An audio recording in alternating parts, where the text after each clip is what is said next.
வணக்கம். இன்னைக்கு நாம அக்பர் பீர்பால் கதை ஒண்ணு பார்க்க போறோம்.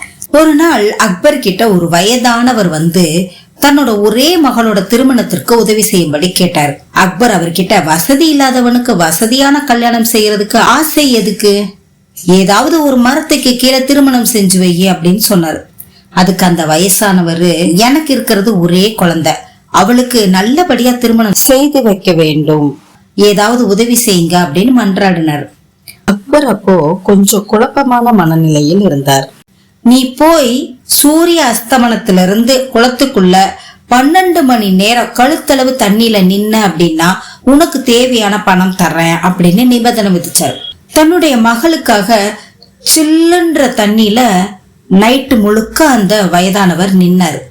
காலையில மன்னர்கிட்ட வந்து காலில் விழுந்து, நீங்க சொன்னது போல நின்னுட்டேன், எனக்கு பணத்தை கொடுங்க அப்படின்னு கேட்டார். இரவு முழுக்க எப்படி அந்த குளிர்ல நின்ன அப்படின்னு சொல்லி கேட்டார். அவர் சொன்னாரு, உங்களுடைய அரண்மனை தீபம் எரிஞ்சுக்கிட்டு இருந்துச்சு, அத பார்த்தபடியே நின்னேன், நேரம் போனதே தெரியல அப்படின்னு சொன்னார். உடனே அரசன், ஓ அப்ப என்னோட அரண்மனை விளக்கிலிருந்து வெப்பம் எடுத்திருக்கிற நீயே, அதனால நான் பணம் கொடுக்க முடியாது அப்படின்னு சொல்லிட்டார்.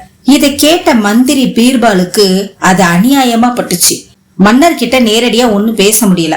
கொஞ்ச நாள் கழிச்சு அக்பர் வேட்டைக்கு போனாரு. பீர்பாலும் கூட போனாரு.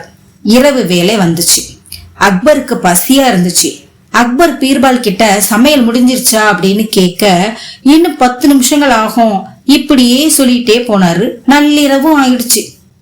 என்னதான் நடக்குது அப்படின்னு பாக்குறதுக்காக அக்பர் வெளியே வந்தாரு. சமையல் பாத்திரங்கள் எல்லாம் ஒரு மரத்துல 30 அடி உயரத்துல தொங்க விடப்பட்டிருந்துச்சு. அதுக்கு கீழே கொஞ்சமா தீ வச்சிருந்தாங்க.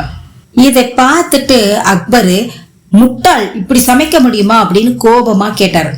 பீர்பால் உடனே, இந்த ராஜ்யத்துல எல்லாம் நடக்கும்னா, இங்க தீ போட்டா அங்க வெப்பம் வரும், அந்த பிராமணனை பாத்தீங்களா, அரண்மனையில இருக்கிற விளக்குல இருந்து வெப்பம் எடுத்தாரு, அப்படி இருக்கும்போது இங்கேயும் சமையல் நடக்கணும் அல்லவா அப்படின்னு பதில் சொன்னார்.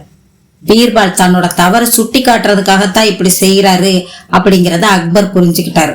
உடனடியா அந்த முதியவரை வர சொல்லி பணம் கொடுத்து உதவி செய்தார் அக்பர்.